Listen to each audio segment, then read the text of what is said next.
Assalamu alaikum students. Am I audible?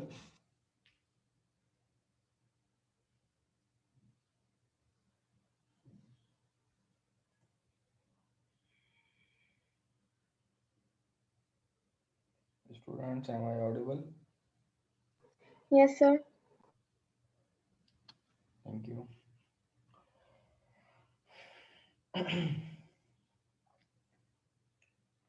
तो मेरी screen सबको शेयर हो रही है।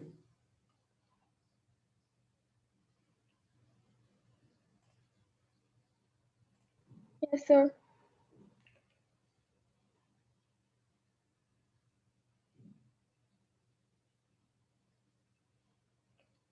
तो जनाब लास्ट क्लास में हमारा क्या टॉपिक था भाई? कौन बताएगा? लास्ट क्लास में हमने क्या डिस्कस किया था?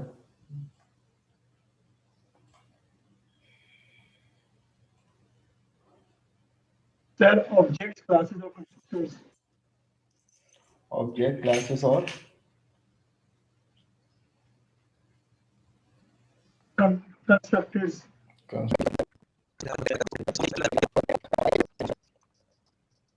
static.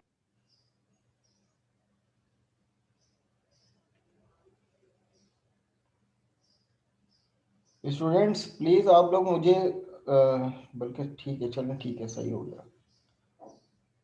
जी जनाब, क्या था फर्क? कौन बता रहा था?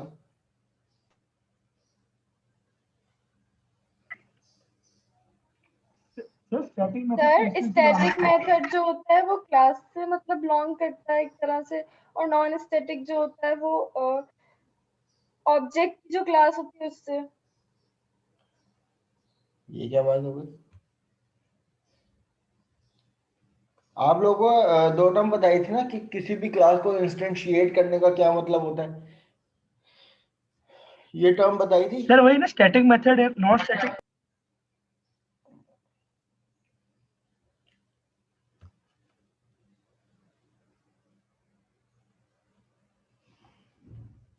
नहीं यार, कोई सही से बता दे भाई। चल मैं ये पूछ रहा हूँ बेसिकली स्टैटिक मेथड और नॉन स्टैटिक मेथड की इम्प्लीमेंटेशन का क्या तरीका है, किस तरीके से जनाब वो इम्प्लीमेंट होते हैं।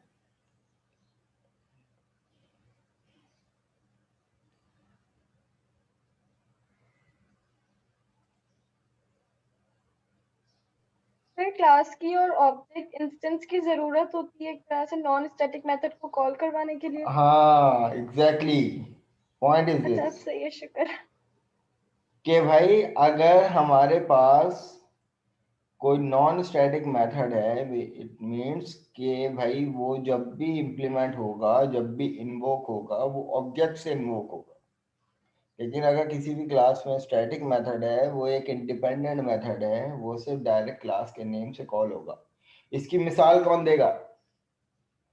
कोई एक एग्जांपल मैंने दी थी ना, एक प्री डिफाइंड मेथड जो प्रोग्रामिंग फंडामेंटल से हम लोग करते हुए आ रहे हैं। कौन सा स्टैटिक मेथड यूज करते कंसोल हुए आ डॉट रहे राइट हैं? Sir line. Console console dot dot right right line. Line, very good. तो कंसोल क्या है? एक क्लास है, और क्लास के नाम से डायरेक्ट कौन सा मेथड कॉल होता है? Right line, read write line, line. Something else. जो तो ये एक प्योर एग्जांपल है किसकी? एक स्टैटिक मेथड की। इसी के सर बाद जी जनाब बोलिए। स्टूडेंट्स को इन कर लें, अरे मैसेज हाँ, आया है उनका। हाँ हाँ हाँ, सही सही। मैं सिक्योरिटी इनेबल कर देता हूँ यार। चलिए।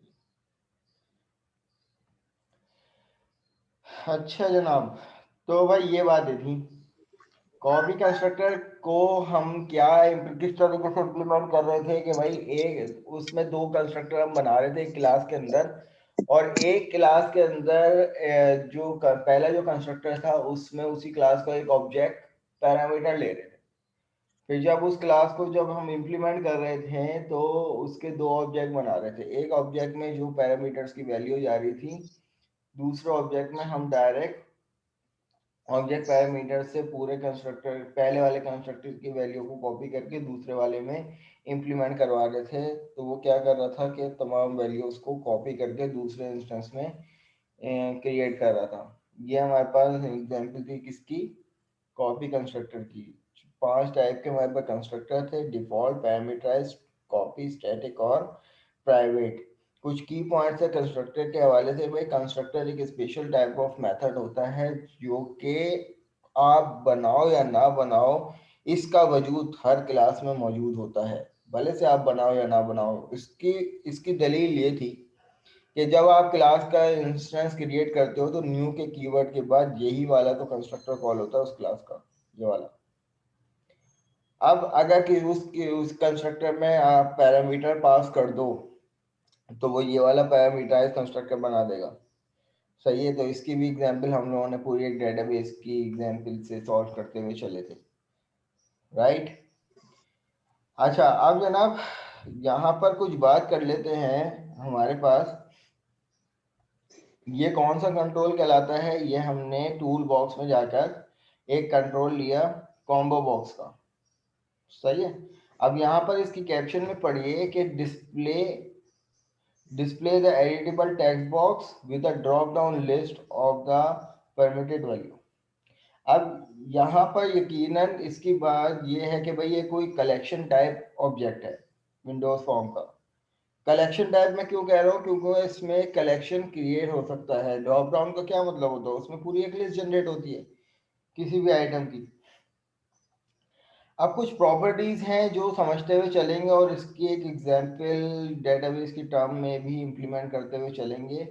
और कुछ चीज़ें हैं जो काफ़ी इंटरेस्टिंग चीज़ें हैं कि जिसकी वजह से आप अपनी एप्लीकेशन को थोड़ा खूबसूरत बना सकते हो। खूबसूरत इस सेंस में थोड़ा डायनामिक बना सकते हो, थोड़ा अच्छा सा बना सकते हो। तो अब हमने यहाँ पर एक कंट्रोल लिया, कौन सा, कॉम्बो बॉक्स।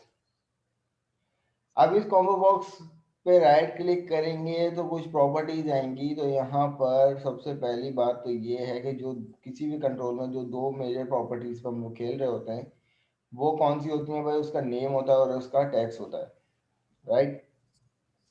अब सबसे पहले यहाँ पर कुछ नहीं तो हमारे पास एक ड्रॉप डाउन स्टाइल के नाम से एक प्रॉपर्टी होती है, क्योंकि ये ड्रॉप डाउन है ना, ड्रॉप डाउन स्टाइल के नाम से प्रॉपर्टी होती है जिसमें मजीद 3 टाइप्स होती हैं। आप सबको नजर आ रही होंगी।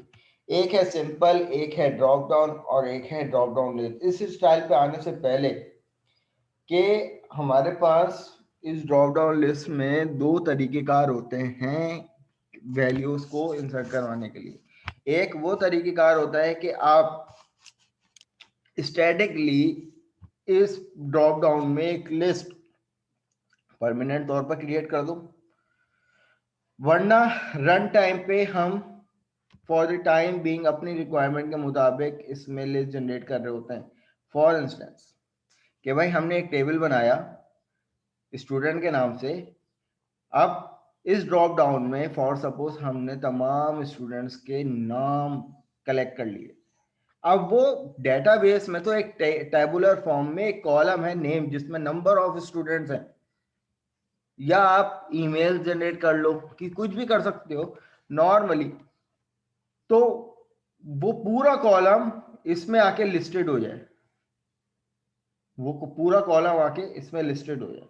तो अब हम किसी भी स्टूडेंट के नेम से उस स्टूडेंट को पिक भी कर सकते हैं, उसको रिट्रीव भी कर सकते हैं। तो भाई मुझे ये बताओ, जब हम डेटाबेस से रिट्रीव करके इस पे डिस्प्ले करवाएंगे तो क्या इसमें परमानेंट वो वाली वैल्यू सेव हो जाएंगी या टेम्परेरी तौर पर? ये मेरा एक सवाल है आप लोगों से।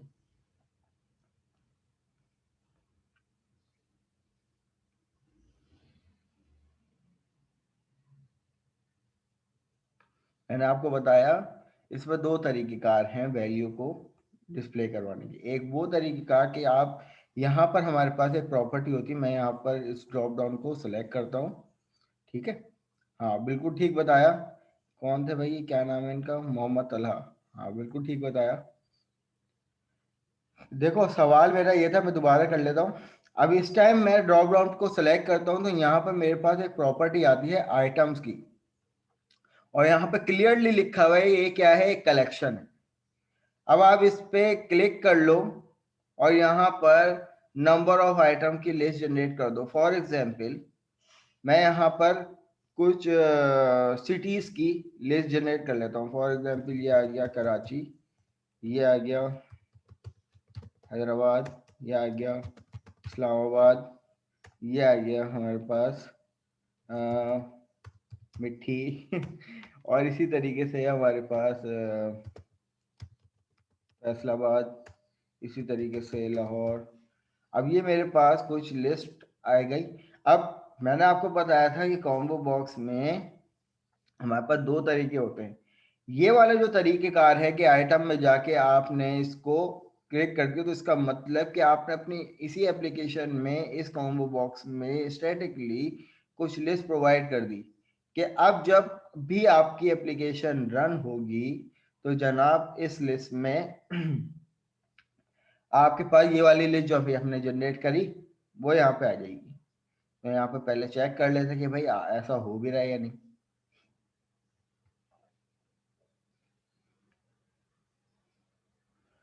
तो जनाब ये हमारे पास लिस्ट आ गई। अब ये वो लिस्ट है कि देखो, ना तो अभी इस टाइम कोई डेटाबेस की कनेक्टिविटी है, ना तो डेटाबेस से कोई रिकॉर्ड उठ के आ रहा है। ये वो रिकॉर्ड है कि जो इस कंट्रोल में मैंने फिक्स कर दिया कि भाई बस ये वाला रिकॉर्ड तो होगा। भले से मैं रन टाइम पे इसमें से कोई भी एक रिकॉर्ड डिलीट करूं, लेकिन दोबारा जब मैं चलाऊंगा अपनी एप्लीकेशन को तब ये वाला ही रिकॉर्ड आएगा मेरे पास। वो जो डिलीट किया है या मैंने कोई रिकॉर्ड ऐड किया है इसमें, वो जनाब क्या होगा, रन टाइम के पे होगा। लेकिन जो एक्चुअल वैल्यू है मेरे पास, जो फिक्स है इसके अंदर, वो यही है। तो यही मैं आप लोगों से सवाल करना चाह रहा था कि अब फॉर इंस्टेंस मैंने यहाँ पर इस ड्रॉप डाउन को एक डेटाबेस से कनेक्टिविटी दे दी, एक टेबल के किसी भी एक कॉलम को यहाँ पर फैच आउट कर रहा हूँ। तो मुझे बताइए जनाब कि जब मैं रन टाइम पे क्लिक करूंगा तो वो रिकॉर्ड मेरे पास यहाँ पर इस ड्रॉप डाउन पे टेम्परेरी तौर पर सेव होगा, या अगर मैं यहाँ पर इसकी आइटम की प्रॉपर्टी में जाके देखूंगा तो क्या वहां पे वही टेबल की पूरी लिस्ट मेरे पास उठ के आ रही होगी। स्टूडेंट, मेरी स्क्रीन क्या स्टक हुई हुई है आप लोगों के पास? No sir. क्लियर है ना? मेरी साइड सही होगी, मेरी तरफ से इशू था। हाँ, नेट इशू हो जाता है, डिस्कनेक्ट करके दोबारा नहीं सर, कनेक्ट ठीक कर है। लीजिएगा। ठीक है ना? तो अभी यहाँ पर हमने क्या किया कि भाई आइटम की प्रॉपर्टी में जाकर स्टैटिकली यहाँ पर एक लिस्ट जनरेट कर दी। ठीक है भाई, कर दी। अब ड्रॉप डाउन पे के बाद हमारे पास दूसरी ड्रॉप डाउन की दूसरी प्रॉपर्टी जिस पे हम काम करेंगे वो है हमारे पास जनाब ड्रॉप डाउन स्टाइल। और ड्रॉप डाउन स्टाइल में आप देख रहे होंगे कि बाय डिफॉल्ट कौन सा स्टाइल सेलेक्ट है जनाब? बाय डिफॉल्ट ड्रॉप डाउन का स्टाइल सेलेक्ट ड्रॉप होता है। डाउन। सही है। अब इसमें हमारे पास तीन किस्म के स्टाइल हैं और तीनों में डिफरेंस क्या होगा ये भी हम देखेंगे। ये वाला जो ड्रॉप डाउन है, जब मैं अपनी एप्लीकेशन को रन कर रहा हूं तो ये क्या है, ना तो मुझे यहाँ पर कुछ नजर आ रहा है, ना तो मैं इसमें से कोई सर्चिंग वगैरह करवा सकता हूँ, कुछ भी नहीं। ये मेरे पास क्या है, एक ड्रॉप डाउन स्टाइल है कि भाई मैंने यहाँ पे क्लिक किया, ये ड्रॉप डाउन स्टाइल आ गया। लेकिन अगर यहाँ पर मैं इसी की दूसरी प्रॉपर्टी इस्तेमाल करता हूँ ड्रॉप डाउन स्टाइल की, तो मेरे पास यहाँ पर ड्रॉप डाउन लिस्ट है। अब ये ड्रॉप डाउन लिस्ट का क्या मतलब है? ड्रॉप डाउन स्टाइल में क्या था कि जनाब जब मैं स्टाइल पे क्लिक कर रहा था तो भाई यहाँ पर मेरे पास एक ऑप्शन था कि मैं यहाँ पे कुछ टाइप भी कर सकूं। सही है, क्योंकि आप लोगों ने देखा होगा ड्रॉप डाउन के बहुत सारे it depend upon the value. अगर मैं उस ड्रॉप डाउन की बात करूं जिसमें जेंडर होता है, तो क्या मुझे उस ड्रॉप डाउन पे इस तरीके से मेल और फीमेल लिखने की जरूरत है? ये बेस्ट प्रैक्टिस में नहीं है। क्यों? क्योंकि वहां के लिए जो ड्रॉप डाउन आएगा वो ये वाला ड्रॉप डाउन इस्तेमाल नहीं होगा। वहां पर जो ड्रॉप डाउन इस्तेमाल होता है वो इस तरह का इस्तेमाल होता है। मैं यहाँ पर ड्रॉप डाउन स्टाइल में जाता हूँ और यहाँ पर ड्रॉप डाउन लिस्ट की बात करता हूँ। अब क्लास यहाँ पर देखिएगा, जब मैं अपनी एप्लीकेशन को रन करूंगा तो ये वाला भी ड्रॉप डाउन मेरे पास है, लेकिन आप यहाँ पर देखिए कि इसमें मैं कुछ लिख नहीं सकता। मैं जैसे इस पे क्लिक करूंगा तो मेरे पास ये सिर्फ लिस्ट उठ के आएगी। तो ये ड्रॉप डाउन मोस्टली हम लोग जेंडर के लिए इस्तेमाल कर रहे होते हैं, मतलब उस टाइप की वैल्यू के लिए बस जो फिक्स होंगी, कुछ लिमिटेड वैल्यू होंगी। अब सिटीज का जो हमारे पास कलेक्शन है ये तो कितना भी बड़ा हो सकता है, बहुत सारे सिटीज हो सकते हैं। सही है। तो यहाँ पर हम ये वाला ड्रॉप डाउन लिस्ट इस्तेमाल नहीं करेंगे। अब हो सकता है ना मेरे पास यहाँ पे तो लिमिटेड कलेक्शन है ना, हो सकता था 50 60 100 सिटीज हो मेरे पास, तो मैं क्या करूं? तो क्या मैं इस तरीके, अगर मैंने ये वाला ड्रॉप डाउन स्टाइल रखा तो मैं तो फिर जुम्मा हो जाएगा फिर किसी सिटीज को ढूंढते हुए। तो जनाब मैं उस टाइम ये वाला ड्रॉप डाउन यूज नहीं करूंगा। ये वाला ड्रॉप डाउन मैं तब यूज करूंगा जब मेरे पास बहुत से बहुत 2 वैल्यू हों, 3 वैल्यू हों, 4 वैल्यू हों, जैसे मैंने जेंडर की एग्जांपल दिया आप लोगों को। तो ये लिमिटेड वैल्यू होती है, इसके लिए मैं ये वाला ड्रॉप डाउन स्टाइल करूंगा। कौन सा? ड्रॉप डाउन स्टाइल में ड्रॉप डाउन लिस्ट। अब एक हमारे पास होता है सिंपल। जैसे मैं यहाँ पर सिंपल को करूंगा तो क्लास देखिएगा कि इसने डिजाइन में ही मुझे एक्सपेंड करके दे दिया कि भाई सिंपल लिस्ट आपके पास ये है कि मैं अपनी एप्लीकेशन को यहाँ पर रन करता हूँ। तो क्लास यहाँ पे देखिए, इसने बस मुझे एक लिस्ट स्टैटिकली एक लिस्ट जनरेट करके दे दी। ये ड्रॉप डाउन की बिल्कुल सिंपल फॉर्म है कि जिसमें कोई ड्रॉप डाउन का ऑप्शन नहीं आ रहा, इसने पूरी लिस्ट रन टाइम पे ही जनरेट करके दे दी, डिजाइन में ही जनरेट करके दे दी कि भाई पूरी लिस्ट ये। इसमें वो फीचर नहीं है कि भाई मैं क्लिक करूं तो ड्रॉप डाउन लिस्ट आए, या इसमें वो फीचर नहीं है कि यार मेरे पास अब ये तो मेरी फॉर्म की जगह भी घेरेगा, पहली बात। और ये कोई सही तरीका आमतौर पर यूज होने वाला है नहीं, लेकिन ये टाइप है। ठीक है भाई, ये तीनों प्रॉपर्टी समझ में आ गई। ड्रॉप डाउन स्टाइल, कितने टाइप के स्टाइल होते हैं? 3 टाइप के स्टाइल होते हैं। एक होता है सिंपल, एक होता है कौन सा जनाब? एक हमारे पास होता है ड्रॉप डाउन का, ड्रॉप डाउन लिस्ट के नाम से होता है, और एक होता है हमारे पास ड्रॉप डाउन के नाम से। यहाँ तक कोई मसला?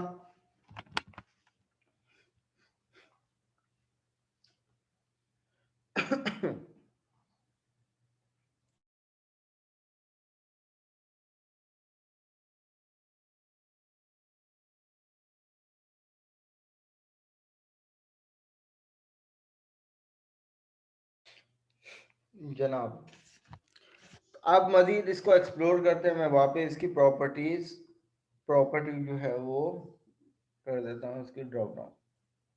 ये सिंपल प्रॉपर्टी है। अब जनाब मजीद इसकी प्रॉपर्टीज अब में अगर हम लोग आते हैं तो हमें कुछ प्रॉपर्टीज मिलती हैं। 2 टाइप की प्रॉपर्टी मिलती हैं।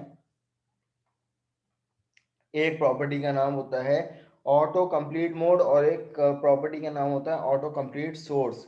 मैं इस ड्रॉप डाउन पे जाता हूं तो मुझे यहाँ पर एक प्रॉपर्टी मिलती है, यहाँ पे देखिएगा क्लास, यहाँ पर ये प्रॉपर्टी क्या है? ऑटो कंप्लीट मोड एक प्रॉपर्टी ये है, और एक प्रॉपर्टी है मेरे पास ऑटो कंप्लीट सोर्स। अब इन 2 प्रॉपर्टी का मकसद क्या है?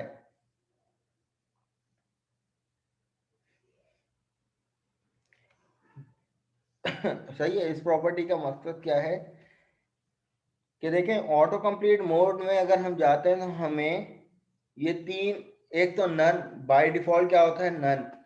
लेकिन ऑटो कंप्लीट मोड में हमें 3 मजीद सब प्रॉपर्टीज मिलती हैं। एक मिलती है सजेस्ट, एक होती है अपेंड, और एक होती है सजेस्ट अपेंड। इनका मतलब क्या है? क्लास इन प्रॉपर्टी को यूज करने के लिए हमें ऑटो कंप्लीट सोर्स की भी बात करनी पड़ती है कि भाई अगर आप इस ड्रॉप डाउन लिस्ट में से कोई आइटम अगर आप सर्च करना चाह रहे हो तो भाई सर्च करने के ये 3 मोड हैं, एक सजेस्ट, एक अपेंड और एक सजेस्ट अपेंड। लेकिन ये मोड तो आप बता दोगे, लेकिन भाई वो मोड किस पे इंप्लीमेंट होगा उसके लिए आपको ऑटो कंप्लीट सोर्स की बात करनी होती है, जो कि बाय डिफॉल्ट नन होता है। तो यहाँ पर अभी हम बात करते हैं तो हमारे पास क्या है? List item. सही है, तो अभी मैं फिलहाल इसको नहीं यूज कर रहा। मैंने यहाँ पे किया भाई ऑटो कंप्लीट मोड की प्रॉपर्टी में गया और यहाँ पे मैंने सजेस्ट की प्रॉपर्टी को सेलेक्ट कर लिया। अब ये सजेस्ट की प्रॉपर्टी मुझे क्या कहती है? सजेस्ट की प्रॉपर्टी ये कहती है कि भाई अगर यहाँ पर अगर आप देखें तो इस वाली लिस्ट में मेरे पास सिटीज थे कुछ।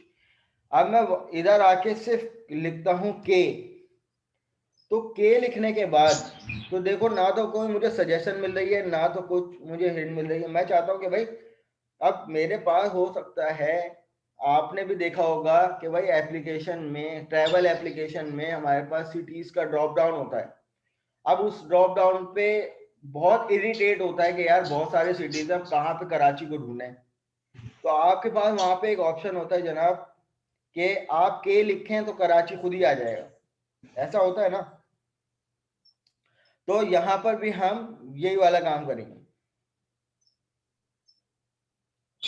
कि भाई सजेस्ट की प्रॉपर्टी हमें क्या करेगी, मैं के लिखूं तो मुझे कराची सजेस्ट करके दे देगी, लेकिन कैसे सजेस्ट करके देगी। अब ये वाली जो लिस्ट है ये क्या है, ये लिस्ट आइटम है, तो हमें ऑटो कंप्लीट सोर्स में बताना पड़ेगा कि आपने कौन सा मोड इंप्लीमेंट करने जा रहे हो और वो इंप्लीमेंट कौन से सोर्स पे होगा। तो हमने कह दिया कि भाई लिस्ट आइटम पे होना चाहिए। अब क्लास देखिएगा ये प्रॉपर्टी इंप्लीमेंट कैसे होगी। तो यहाँ पर देखिए मेरे पास बहुत सारे सिटीज हैं, मैंने इनमें से सिर्फ के लिखा तो देखिए इसने इंटेलिजेंस शो कर दिया। मैंने यहाँ पे आई लिखा तो इसने इंटेलिजेंस आई से बिलोंग, इस पैटर्न से बिलोंग जितने भी सिटीज होंगे वो उसने ये शो कर दिया। मैंने एच लिखा तो देखें इसने इंटेलिजेंस शो कर दी हैदराबाद की। इसी तरीके से मैंने एम लिखा तो इसने मिट्टी शो कर दी। मैंने एफ लिखा तो फैसलाबाद। अब हो सकता था मेरे पास एक ही कैरेक्टर के बहुत सारे होते, तो जितने भी एफ से बिलोंग नेम ऑफ सिटीज होते वो सब यहाँ पर सजेस्ट। तो सजेस्ट की प्रॉपर्टी क्या कर रही है, सजेस्ट की प्रॉपर्टी जनाब हमें इंटेलिजेंस शो कर रही है, सर्चिंग के लिए इंटेलिजेंस शो कर रही है। अब इसी तरीके से अब हम दूसरी प्रॉपर्टी पे जाते हैं विच इज अपेंड।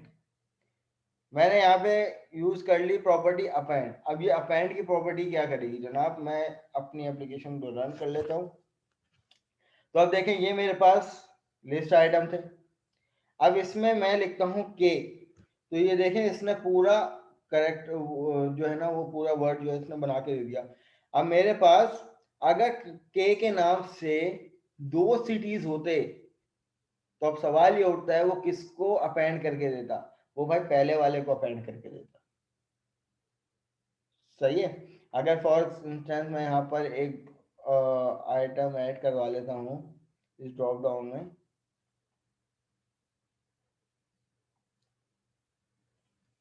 कि जनाब लाहौर के बाद मैं यहाँ पर कोलाची दे देता हूँ। अब ये भी तो मेरे पास के से स्टार्ट हो रहा है।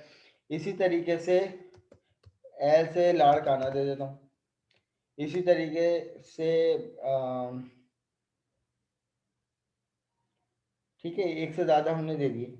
भाई एक दो सिटीज़ का नाम बता दो जो इन्हीं से मैच करते हैं, वो भी दे देते हैं। कराची के नाम, के नाम से एक और बता दो, कोहाट, चलो कोहाट दे देते हैं। ठीक है जनाब।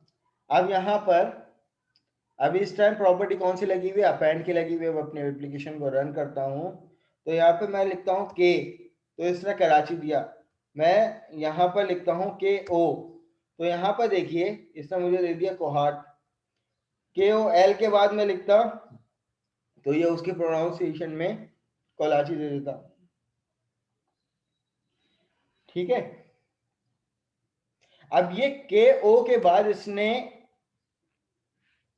अब मैंने यहाँ पे लिखा के ओ, इसने कोलाची क्यों नहीं दिया, कोहाट क्यों दिया, इसका रीजन कौन बताएगा मुझे। सर हाँ सर क्योंकि अल्फाबेटिकली एच पहले आता है और एल बाद में हाँ आता है। एग्जैक्टली, वेरी गुड, सही है, ये कहानी चल रही है। ठीक है जनाब, ये अपेंड की प्रॉपर्टी समझ में आ रही है सबको, अपेंड की और सजेस्ट की। अब आती है हमारे पास तीसरी property which is suggest append. मैं यहाँ पर प्रॉपर्टी में जाता हूँ और यहाँ पर जनाब कौन सी प्रॉपर्टी थी, ऑटो कंप्लीट मोड। अब इसमें सजेस्ट अपेंड। अब सजेस्ट अपेंड से क्या समझ में आ रहा है, इसमें क्या होगा, इसमें ये दोनों काम हो गए एट अ टाइम कि आपको जो है वो इंटेलिजेंस भी शो करेगा और दूसरा जनाब आपको अपेंड में पूरा वर्ड भी क्रिएट करके देगा। फॉर इंस्टेंस कि मैं यहाँ पर बात करता हूँ के की, तो देखें यहाँ पर इसने अपेंड भी कर दिया और सजेस्ट भी कर दिया। ठीक है जनाब। तो के से बिलोंग सजेस्ट ने क्या किया, के से बिलोंग तीनों दे दिए और के के बाद अपेंड ने अकॉर्डिंग टू अल्फाबेटिकल ऑर्डर, तो इसने पहले कराची दिया। मैं यहाँ पे के ओ दूंगा तो यहाँ पे देखिए अब इसने इंटेलिजेंस में कराची नहीं दिया, क्यों? क्योंकि इस पैटर्न पे कराची नहीं बनता। ये बात सबको समझ में आ रही है भाई? ये हमारे पास है कुछ प्रॉपर्टीज जो कि हम इस्तेमाल करते हैं अपने कॉम्बो बॉक्स को यूज करते हैं। अब यहाँ पर कुछ काम ये कर लेते हैं कि भाई अगर मुझे किसी टेक्स्ट बॉक्स के थ्रू यूजर से इनपुट लेना है तो हाउ इज इट पॉसिबल, किस तरीके से लूंगा मैं?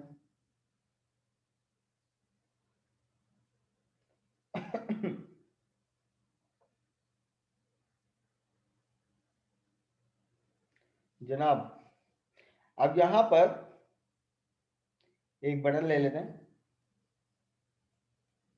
और इस बटन को नाम दे देते हैं कि भाई इस बटन का नाम हो गया ऐड, और एक अदद यहां पर टेक्स्ट बॉक्स भी ले लेते हैं। ये हो गया टेक्स्ट बॉक्स।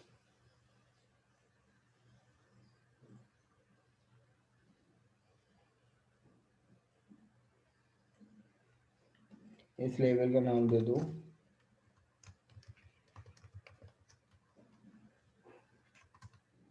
सिटी।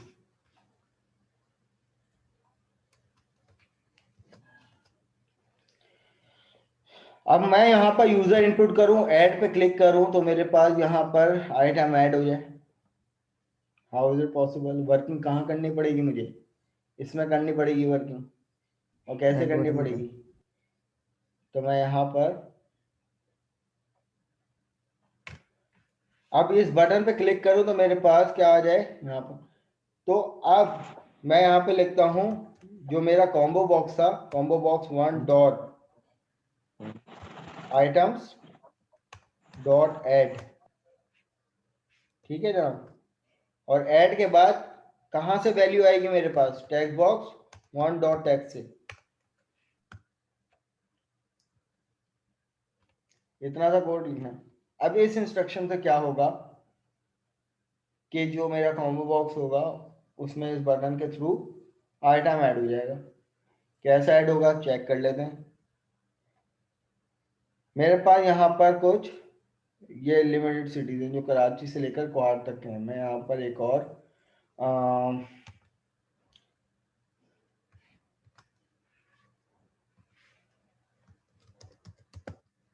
मुल्तान ले लेंगे। यहाँ पे मैं ऐड करवाता हूँ और ऐड करवाने के बाद यहाँ पे क्लास देखिए मुल्तान ऐड हो गया। अब मुझे बताइए स्टूडेंट्स कि क्या ये मुल्तान इसकी स्टैटिक लिस्ट में ऐड हुआ होगा या नहीं, या ये सिर्फ रन टाइम पे हुआ होगा? ये मीटिंग में हमारी लेस देन अ मिनट रह गई, जल्दी से इस बात के जवाब दीजिए। सर रन टाइम पे होगा क्योंकि डेटाबेस रन से टाइम कनेक्ट पे नहीं है। होगा, सही है मैम। तो ये रन टाइम पे हुआ। यही मैं आपको शुरू में समझाने का मेरा मकसद था कि हमने यहाँ पर टेक्स्ट बॉक्स लिया, टेक्स्ट बॉक्स इस बटन के थ्रू इसमें आइटम हमने ऐड करवा दिया। तो क्लास में यहाँ पर अपनी मीटिंग को एंड कर रहा हूँ, आप लोग ज्वाइन कर लीजिएगा अगेन।